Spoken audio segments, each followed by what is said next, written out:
Hi ನಮಸ್ತೆ, welcome back to ಸೌಮ್ಯಸ್ ರುಚಿ. ಹೇಗಿದ್ದೀರಾ ಎಲ್ಲರೂ ಆರೋಗ್ಯವಾಗಿದ್ದೀರಾ ಅಂತ ನಾನು ಭಾವಿಸ್ತೀನಿ.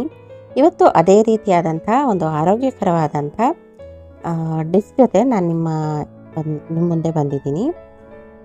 ಇವತ್ತಿನ ರೆಸಿಪಿ ಡ್ರೈ ಫ್ರೂಟ್ಸ್ ಲಡ್ಡು. ಈ ರೆಸಿಪಿಗೆ ಏನೇನು ಬೇಕು ನೋಡ್ಕೊಳ್ಳೋಣ. ಮೊದಲಿಗೆ ನಾನು ಎಲ್ಲ ರೀತಿಯ ಡ್ರೈ ಫ್ರೂಟ್ಸ್ನ 100 ಗ್ರಾಮ್ಸ್ ತೊಗೊಂಡಿದ್ದೀನಿ.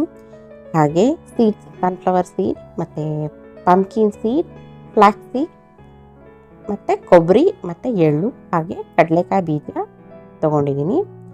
ಈ ಎಲ್ಲ ಬೀಜಗಳನ್ನ ನಾನು 50 ಗ್ರಾಮ್ಸ್ ತೊಗೊಂಡಿದ್ದೀನಿ. ಹಾಗೆ ಡ್ರೈ ಫ್ರೂಟ್ಸ್ನೆಲ್ಲ ನಾನು 100 ಗ್ರಾಮ್ಸ್ ತೊಗೊಂಡಿದ್ದೀನಿ. ಒಣ ಕೊಬ್ಬರಿನ 50 ಗ್ರಾಮಷ್ಟು ತೊಗೊಂಡಿದ್ದೀನಿ. ಹಾಗೆ 4 ಏಲಕ್ಕಿ, 100 ಗ್ರಾಮಷ್ಟು ಬೆಲ್ಲ. ಇದಿಷ್ಟು ನಮಗೆ ಬೇಕಾಗಿರುವಂಥ ಇಂಗ್ರೀಡಿಯೆಂಟ್ಸ್. ಒಂದು ದಪ್ಪ ತಳ ಇರುವಂತಹ ಕಬ್ಬಿಣದ ಬಾಣಲಿಯಲ್ಲಿ ನಾನು ಎಲ್ಲ ಇಂಗ್ರೀಡಿಯೆಂಟ್ಸ್ನ ಹುರ್ಕೋತಾ ಇದ್ದೀನಿ.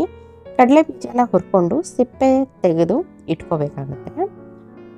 ನಂತರ ಎಲ್ಲ ಡ್ರೈ ಫ್ರೂಟ್ಸ್ನು ಒಂದೊಂದಾಗಿ ಹುರ್ಕೊಂಡು ಸೈಡಲ್ಲಿ ಇಟ್ಕೊಳ್ಳೋಣ. ದ್ರಾಕ್ಷಿ ಮತ್ತು ಅಂಜೂರನ ಮಾತ್ರ ನಾನು ಸಪ್ರೇಟಾಗಿ ಇಟ್ಕೋತಾ ಇದ್ದೀನಿ. ಯಾಕೆಂದರೆ ಅದು ಸ್ವಲ್ಪ ಮುದ್ದೆ ಥರ ಬರುತ್ತಲ್ವ, ಸೊ ಆದ್ದರಿಂದ ಅದನ್ನು ನಾನು ಸಪ್ರೇಟಾಗಿ ಇಟ್ಕೋತಾ ಇದ್ದೀನಿ. ಕೊಬ್ಬರಿನೂ ಕೂಡ ಬೆಚ್ಚ ಮಾಡಿಕೊಂಡ್ರೆ ಸಾಕಾಗತ್ತೆ, ಹುರಿಯೋದೇನು ಬೇಕಾಗಿಲ್ಲ. ಇದಿಷ್ಟನ್ನು ನಾವು ನೀಟಾಗಿ ಹುರ್ಕೊಂಡು ಮಿಕ್ಸಿಯಲ್ಲಿ ಪುಡಿ ಮಾಡ್ಕೋಬೇಕು.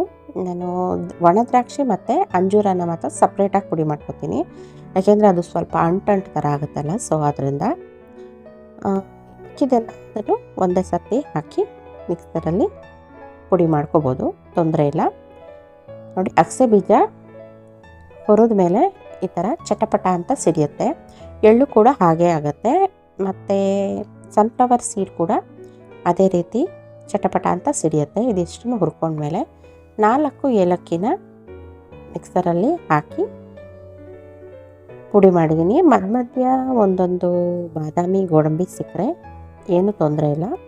ಎಳ್ಳನ್ನು ಸ್ವಲ್ಪ ಹಾಗೆ ಮೇಲೆ ಉರಿಸ್ಕೊಂಡಿದ್ದೀನಿ, ತಿನ್ನುವಾಗ ಚೆನ್ನಾಗಿರುತ್ತೆ ಅಂತ ಹೇಳ್ಬಿಟ್ಟು. ನೋಡಿ, ದ್ರಾಕ್ಷಿ ಮತ್ತು ಅಂಜೂರನ ಆ ರೀತಿ ಪೇಸ್ಟ್ ಥರ ಆಗುತ್ತೆ, ಸೊ ಅದರಿಂದ ನಾನು ಅದನ್ನು ಸಪ್ರೇಟಾಗಿ ರುಬ್ಕೊಂಡಿದ್ದು. ಬೆಲ್ಲನ ಕರಗಿಸಿ ಪಾಕ ಬರೆಸೋವಂಥ ಅವಶ್ಯಕತೆ ಏನೂ ಇಲ್ಲ.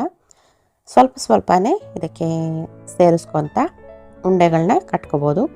ತುಂಬಾ ರುಚಿಯಾಗಿರುತ್ತೆ, ಮಾಡೋ ಕೂಡ ತುಂಬಾ ಸುಲಭ.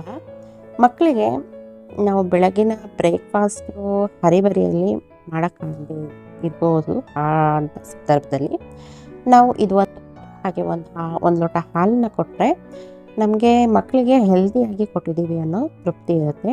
ಸೊ ಆದ್ದರಿಂದ ಈ ಥರದ ಒಂದು ಆಪ್ಷನ್ನ ನಾವು ಇಟ್ಕೊಂಡಿದ್ರೆ ಎಮರ್ಜೆನ್ಸಿಗೆ ತುಂಬಾ ಒಳ್ಳೆಯದು. ಹಾಗೆ ಡ್ರೈ ಫ್ರೂಟ್ಸ್ ತಿನ್ನೋದು ನಮ್ಮ ಡಯೆಟಲ್ಲಿ ರೂಢಿ ಬಂದರೆ ಮಕ್ಕಳು ಅದನ್ನು ಮುಂದುವರಿಸ್ಕೊಂಡು ಹೋಗ್ತಾರೆ. ಸೊ ಆದ್ದರಿಂದ ಈ ರೀತಿ ಉಂಡೆಗಳನ್ನ ನಾನು ಮಾಡಿಟ್ಕೋತೀನಿ. ನೋಡಿ, ತುಪ್ಪ ಒಂದು ಡ್ರಾಪು ಹಾಕಿಲ್ಲ, ಆದರೂ ಅದರಲ್ಲಿ ಅಷ್ಟು ಚೆನ್ನಾಗಿ ಆಯಿಲ್ ಕಂಟೆಂಟ್ ಥರ ಇದೆ. ಅದು ಡ್ರೈ ಫ್ರೂಟ್ಸಲ್ಲಿರುವಂಥ ನ್ಯಾಚುರಲ್ ಆಯಿಲ್ ಕಂಟೆಂಟು. ನೋಡಿದ್ರಲ್ಲ ಫ್ರೆಂಡ್ಸ್, ಈ ರೀತಿ ಡ್ರೈ ಫ್ರೂಟ್ಸ್ ಲಡ್ಡು ಈಸಿಯಾಗಿ ರುಚಿಕರವಾಗಿ ಮನೆಯಲ್ಲೇ ಮಾಡ್ಕೋಬೋದು. ಈ ವಿಡಿಯೋ ನಿಮ್ಗೆ ಇಷ್ಟ ಆಗಿದರೆ ಲೈಕ್ ಮಾಡಿ, ಶೇರ್ ಮಾಡಿ, ಕಾಮೆಂಟ್ ಮಾಡಿ. Thank you for the watching. See you in the next video. Bye bye.